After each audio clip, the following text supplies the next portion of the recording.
Hello બધાને જય માતાજી. જો સવારના વાગી ગયા છે 9:30. તો આજે આપણે બનાવવું છે પાલકનું. જો પાલકને કટિંગ કરી લીધી. હવે આને આપણે બાઉલમાં લઈ જ્યુસ બનાવવાનું છે. એના માટે આપણે શરીર માટે બહુ સારું. તો આવા બધા રસ કરીને પીતા રહેજો. લોહીની ટકાવારી ઓછી હોય તો.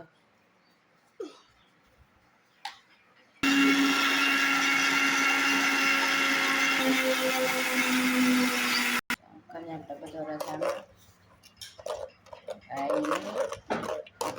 આ રસ પીવાથી આપણે ટકાવારી સારી, શરીર માટે બહુ સારું. પાલક એટલે શાક ખાઈએ કે રસ પીએ, પીતા પીતા રહેજો. એમાં ક્યારે બીમારી નહીં આવે. માટે જો આપણે રસ તૈયાર છે. હાલો બધા પી લઈએ. આમાં થોડુંક નિમક નાખવાનું, હંચળ નાખવાનું એટલે સરસ ટેસ્ટી લાગે છે. જો એકદમ મસ્ત પીએ એટલે